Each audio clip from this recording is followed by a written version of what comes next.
My mistress is pregnant with a boy. You're no longer needed, so get out. Those were the words proclaimed loudly by my husband, Michael, whom I had once sworn eternal love to. I, Chloe, am 32 years old and have been married to Michael for 7 years, dedicating my whole heart and soul to him. Even when Michael was transferred to an unfamiliar place due to work, I quit my beloved job to support him. I provided him with warm meals, a clean house, and a comfortable life, all while continuing to work myself. And yet, despite enduring the repeated pressures from his parents to see a grandchild and undergoing painful fertility treatments for over 5 years, both mentally and physically challenging. However, as if mocking all my hard work, Michael was secretly having an affair with another woman behind my back. "This is unbelievable. I'm going to sue you for damages," I declared during our discussion about divorce, only for Michael and his mistress, Sophia, to reject the idea of paying any compensation. "Forget about the damages. Do you know how old Sophia is? She's 25, younger and without the financial means you have. Give her a break." But I guess being young, her eggs were probably fresh. It only took a few tries before she got pregnant. "I'm talking about efficiency." Michael said this, and Sophia, looking pleased, joined in on attacking me. "That's right. Jealous I got pregnant so easily?" Their unbelievable attitude tore me apart. However, I couldn't back down. "Regardless of what you say, I will be suing for damages," I stated, calmly explaining our next steps with the lawyer present.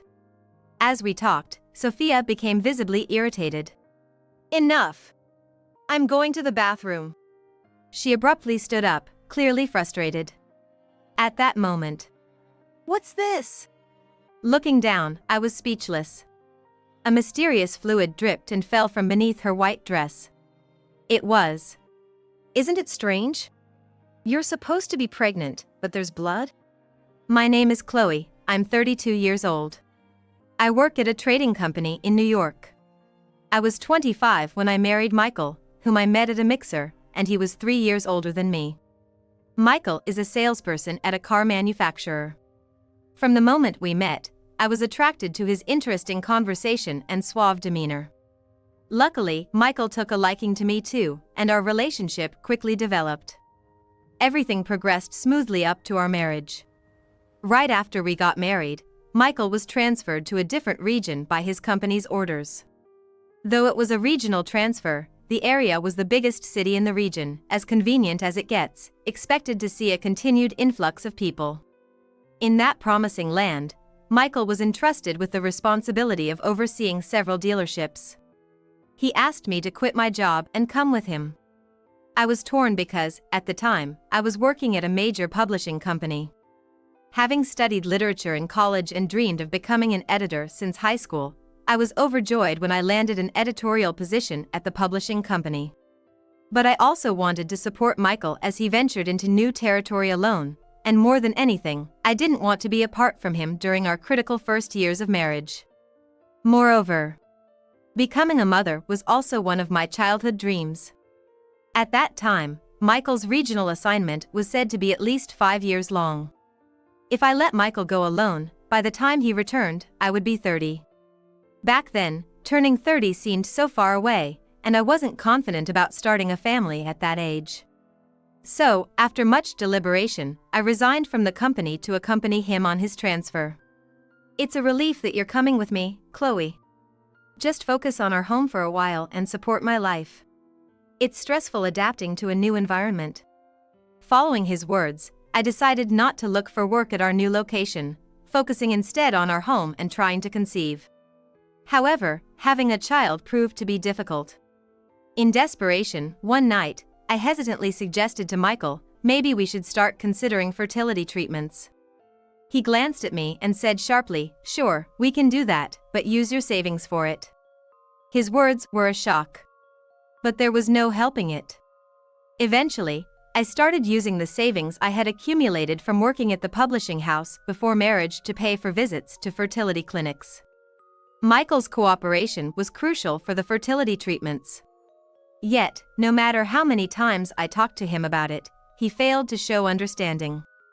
Why do I have to schedule our intimate life around some doctor's orders? If there's real love, shouldn't conceiving happen naturally at any time?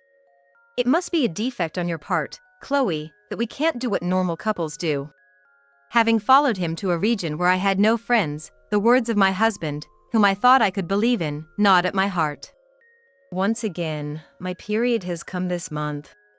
Why is it that all our friends' wives can get pregnant, but Chloe can't? You've been really on edge lately, and it's been a hassle for me too. Why don't you find something else to focus on? Following Michael's suggestion, I stopped focusing solely on our household and went back to work. Returning to work life after a while, I found a part-time administrative job at a local small business, where my days were filled with making coffee and photocopying. The company had many older employees, yet it seemed like they had the mental age of children, quick to gossip about anyone who stepped away from their desk. It was that kind of environment. Right after joining, I found myself wishing I could get pregnant soon and leave this company behind.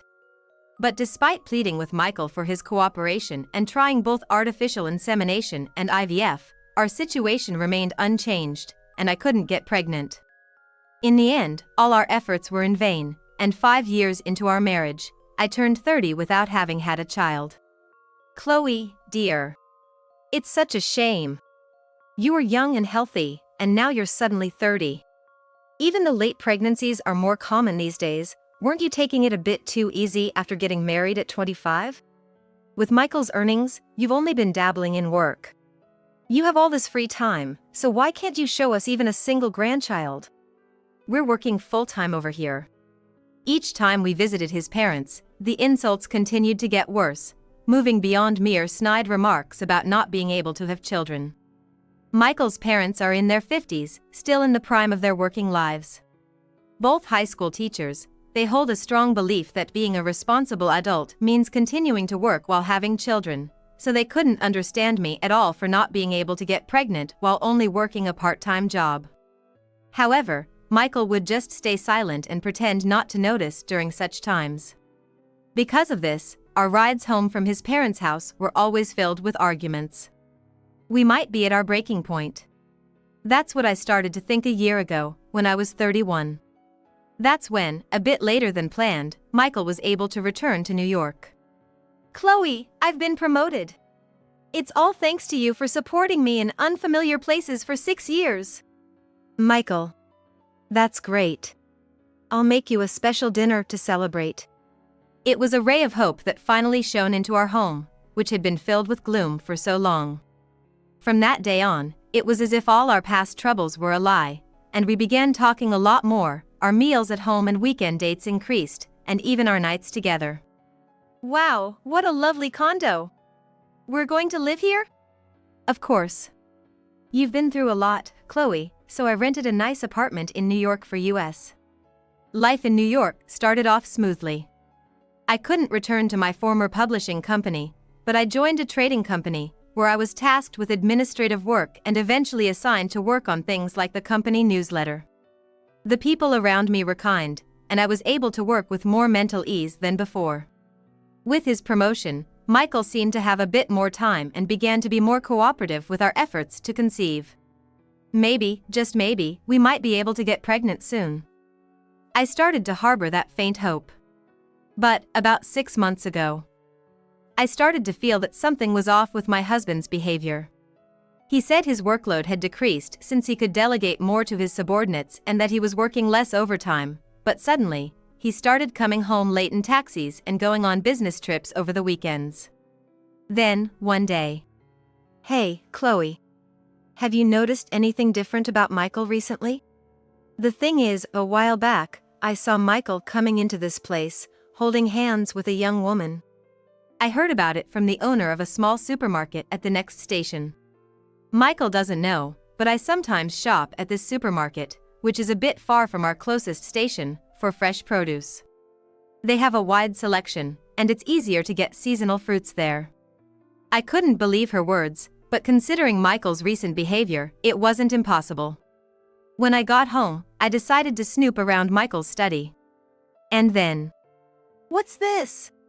In a boldly placed planner on his desk, I found photos tucked inside. It was a photo of him with a young woman. There were 2 shots of him with a young woman, their cheeks pressed together, and another photo of the woman kissing Michael's cheek. I could feel the warmth draining from my hands. While my fingertips grew cold, my heart was pounding. I couldn't fully grasp the betrayal by my husband, revealed after 7 years of marriage.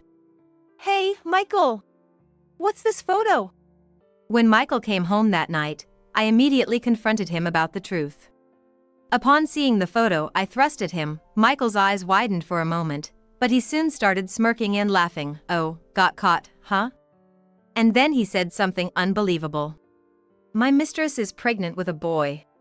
You're no longer needed, so get out." What are you talking about? What does that mean? Just what I said. I'm telling you to leave. A woman who can't get pregnant is useless to me. I was shocked by his attitude and statement. The affair was shocking enough, but to hear that he had gotten her pregnant. And his words mocked all the hard work I had put in.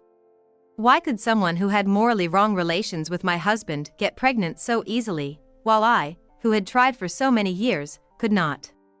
I packed my bags in tears, swirling with thoughts. I can't forgive this. Rather than the sorrow of being betrayed by the man I loved, the feeling of wanting to punish my husband and his mistress grew stronger. From that day, I began preparing for a divorce. 7 months later. I really wanted to have a discussion with Michael immediately, but he kept dodging or getting angry whenever I tried, so it was hard to make it happen. After a few months, I decided to leave the house and stay at my parents'.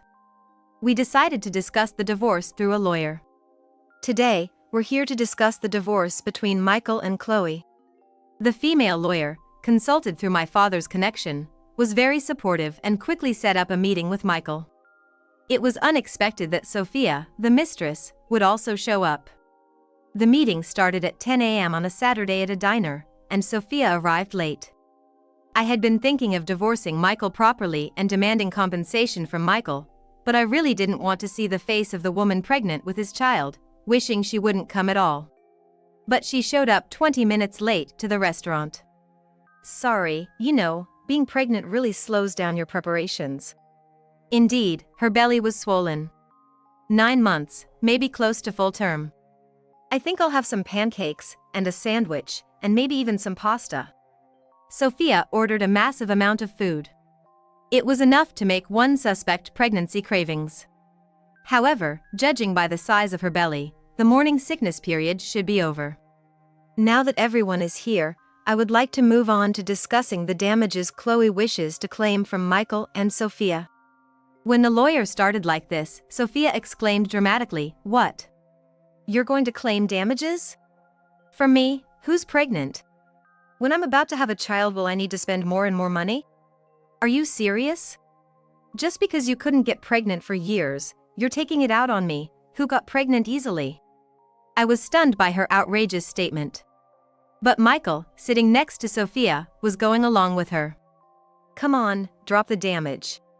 Do you know how old Sophia is? She's 25, Unlike you, she's young and doesn't have much in terms of financial power, so give her a break.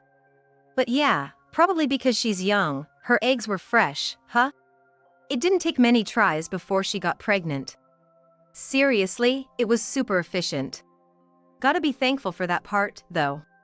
I felt dizzy at such an outrageous statement. Despite the lawyer and I trying to move the conversation forward with various remarks, Michael and Sophia kept up this attitude, leading nowhere. Eventually, possibly out of irritation, Sophia suddenly stood up, saying, "Enough. I'm going to the bathroom." At that moment, "Hey, there's blood coming out."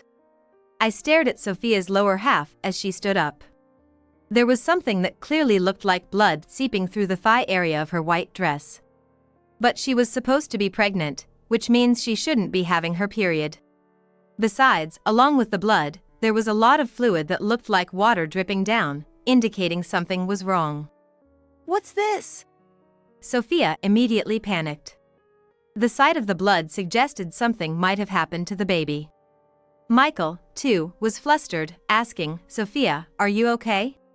In the end, What was supposed to be a meeting turned into me, and the lawyer quickly dialing 911, rushing Sophia and my husband into an ambulance. Why am I, the victim, doing something like helping the mistress? I thought, feeling utterly drained as I headed back to my parents' house where I was staying. The next day. On Sunday morning, as I was having breakfast with my family, the doorbell rang repeatedly. Chloe, good morning. Oh, excuse me. Should I say I'm home? As my parents greeted him at the door, stunned, Michael barged into the living room. You know what's funny? It turns out Sophia was lying about being pregnant. Michael started explaining, laughing carelessly. He met Sophia a few months after he started working in New York. Sophia worked at a cabaret club frequently visited by Michael's company. Self-described as resembling a certain plus-size charisma model, Sophia was slightly plump but had shiny white skin, big, round eyes, and a friendly personality, making her relatively popular at the club. During a farewell after a dinner party, Sophia leaned on Michael. Elated from his promotion to New York, Michael was taken by her soft skin and plump lips and ended up inviting her to a hotel. That's how it all began. And on one of their nights together, Sophia, usually quite lively, seemed unwell that night, repeatedly rushing to the bathroom to vomit. Sophia, could it be you're pregnant? At the time, Sophia didn't answer. But a few days later, she confessed, I tried a pregnancy test, and it turns out I am pregnant. At the time, Michael was incredibly happy. Returning to New York meant being closer to Michael's parents again, and the pressure from them to show us a grandchild intensified. If we have a kid, I'll marry Sophia. My parents would be thrilled. He was over the moon with this idea. Finding out later that the baby was going to be a boy only added fuel to his misguided enthusiasm. However, Sophia wasn't actually pregnant. At 25, Sophia was looking for a time to quit the nightlife job. Having slept with Michael after a day she vomited due to overeating, a misunderstanding led her to think, I can use this to get married. Being a food lover, she began eating more and gaining weight to feign pregnancy. Yesterday's incontinence was due to stress urinary incontinence caused by obesity pressing on the bladder. The blood was because she was actually having her period. Man, she was a real piece of work. I was worried she had a miscarriage or something, but to think she wasn't even pregnant. Of course, I've broken up with her cleanly. Michael disparaged Sophia. He then held my hand, saying, I misunderstood this time, my bad. Chloe, let's continue with the fertility treatments together. We're a couple, after all. Let's cancel the divorce. The words he spoke felt oddly distant, as if coming from far away. Why had I endured painful fertility treatments for years for a child with such a man? I couldn't help but laugh, finding my past self foolish for being so angry. Chloe! Thank you. You'll give us another chance, right? Seeing me laugh, he mistook it as acceptance to revoke the divorce. Michael, moved to tears, tried to embrace me. But of course, I didn't want such a despicable man to touch me and brushed off his hand sharply. I've endured years of being ridiculed and tormented by you and your parents, dreaming of having your child, enduring the pain of fertility treatments. Can you imagine the excruciating pain? The artificial inseminations I begged you for, using my savings over and over, how I felt every time they failed, you'll never understand, not that you'd try. There's no way I could start over with someone like that. Yelling this through tears, I told my concerned parents, who were watching from the door, please, kick him out. Hey, Chloe, wait, listen to me. Pulled away by my parents, and my brothers who came over worried about me, Michael was shut out of my parents' house. But since that day, Michael has repeatedly stormed my parents' house, insisting on not getting a divorce. Even when I said I wouldn't talk without going through a lawyer, he wouldn't listen, sitting in front of the house from early morning. Not just at my parents' house. He also ambushed me in front of the specialist trading company where I worked, waiting for me every day after work. Hey, Chloe! Please forgive me! His plea, repeated like a curse, haunted me even when Michael wasn't around, and I started to feel mentally exhausted. After much deliberation, I decided to contact someone. It's unusual for you to reach out, especially since in the latter part of your marriage, you refused to talk unless it was through Michael. My mother-in-law, whom I met after a long time, still had a knack for snide remarks. However, I felt she was much more reasonable than Michael. Yes, I decided to explain everything to my in-laws. Proud as he is, Michael probably hadn't told them. I thought I got my mistress pregnant and initiated a divorce, but it turned out the pregnancy was a lie, so I'm trying to cancel the divorce. As expected, the news was a complete shock to my in-laws. At first, they listened with furrowed brows, but gradually their expressions brightened. So, Chloe wants a divorce because she's fed up with Michael. It's regrettable, but honestly, it might not be bad news for us, my mother-in-law said. Yeah, I guess. It might be weird to say this, but Sophia's 25, right? We might actually prefer her over Chloe, who seems to have trouble getting pregnant. Ignoring Sophia's lies, my in-laws seemed to be getting their hopes up unnecessarily, which was exasperating, but if they could handle things smoothly on their end, all the better for me. Leave it to us. We'll have a good talk with Michael. Sent off with an unusually bright smile and even given sweets to take home, I left my in-laws' house. A few days later. Hey, what's going on, Chloe? Michael called, sounding completely unhinged. Despite my insistence on communicating through a lawyer, he kept trying to contact me directly through various means, his company's phone number, friends' cell phones, and even payphones, which was annoying. But this is all for a smooth divorce. I tried to stay calm as I answered the phone. My dad and mom suddenly started saying I should divorce you. They were all about having you give birth just before. What's with this sudden change? Something's off. Michael seemed to be at his parents' house. As I listened without much interest, there was a shuffle of noise, and the voice on the phone changed. Chloe, I'm sorry about this. He seems a bit distraught. It seems like he's not making any rational decisions. We've tried talking to him, but if you could talk to him too, I think he'd understand. He's been saying he hasn't been able to talk to you lately. Could you come over now? I have the divorce papers ready. All that's left is for you two to sign. Really? Thank you so much. I'll be right there. I hurried into a taxi.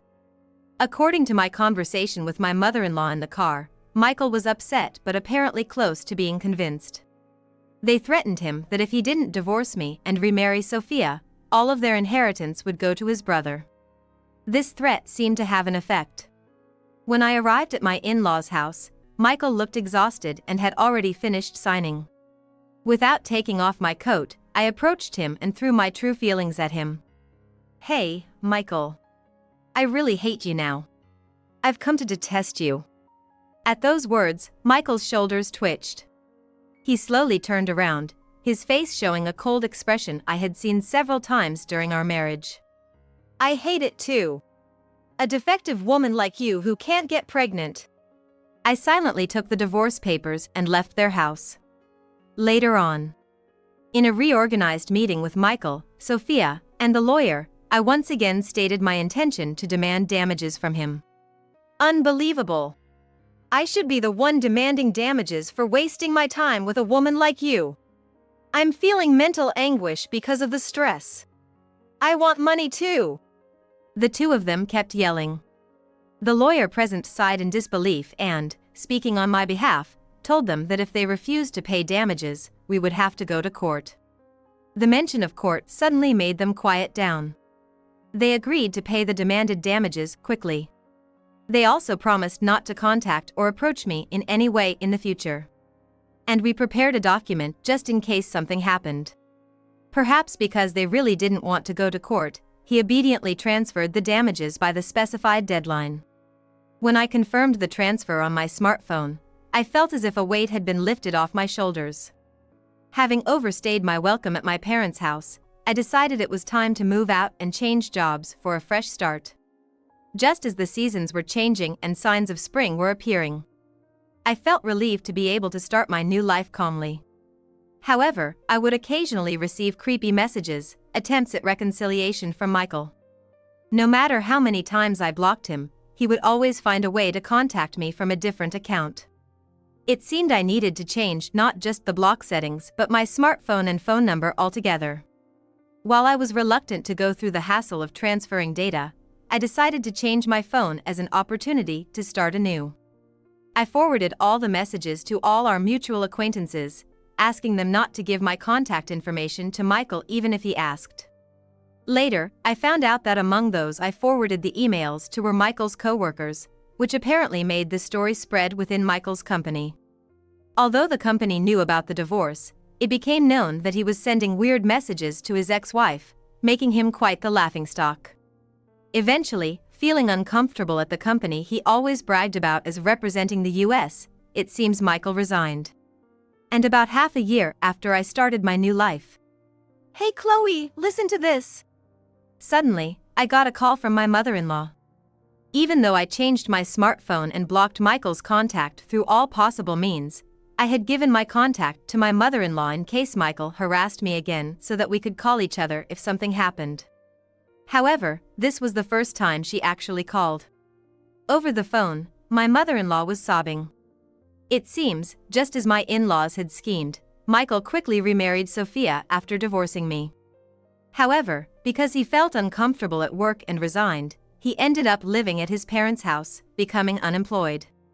And Sophia, who had originally worked at night but started pretending to be pregnant since her affair with Michael, quit her job to be supported by Michael and hasn't worked since. So now, 2 unemployed people were living in the house, significantly increasing my in-laws' burden. Even if a grandchild was born under these circumstances, they wouldn't be able to take care of it. Even after 1 or 2 months, neither of them made any attempt to start working, and my in-laws were trying to kick them out, but about a month ago, it turned out Sophia was actually pregnant. Is that so? Well, isn't that what you wanted? Everything is going according to plan. As the conversation seemed to be dragging on, I switched the call to speakerphone and leisurely sipped tea while nodding along, to which my mother-in-law exclaimed in horror. Sophia was still spending all day at home, just fiddling with her smartphone. Being pregnant, she couldn't be asked to do much heavy housework, which was understandable, but she started refusing even the small help she used to give when asked. Gently pointing it out would lead to her throwing a tantrum, saying, "Are you bullying a pregnant woman, making the household atmosphere even worse despite the pregnancy?" As for Michael, he said he was supporting Sophia by his side and wasn't looking for full-time work, only considering short-time part-time jobs, despite once priding himself on his work. He didn't want to be a regular employee at some mediocre company because of his ego of having worked at a leading company. My in-laws are still working full-time as teachers. They were supposed to be in a situation where all they had to do was wait for grandchildren after their own children had grown up and left the nest. However, they suddenly found themselves having to take care of big kids who refused to work at all, leaving them utterly exhausted every day. But talking to you, Chloe, I've calmed down a bit. I think we did something terrible to you. We caused you so much pain, so I have to take responsibility for my actions. After venting for a while, my mother-in-law seemed to have calmed down and hung up the phone after saying thank you. Since then, there hasn't been any contact from her. And a year after my divorce from Michael. Living peacefully in a new place, the wounds from the affair and divorce were gradually healing, and I had even managed to restart my career as an editor at a publishing company, albeit much smaller than before, enjoying fulfilling days. The sender was the lawyer who had helped me a year ago, but inside the envelope, along with a note saying this arrived at our office, so we're sending it to you, was a small envelope. It was a letter from my mother-in-law. The sender's address wasn't written. The letter detailed how my in-laws, Michael and Sophia, were living now. First off, it appears my in-laws no longer live in that house. After talking to me on the phone, my mother-in-law finally decided to kick Michael and Sophia out. They took back the keys they had given them, covered the windows from the inside like barricades, and made it impossible for them to enter. However, as one might expect, it wasn't that simple. Hey, Mom!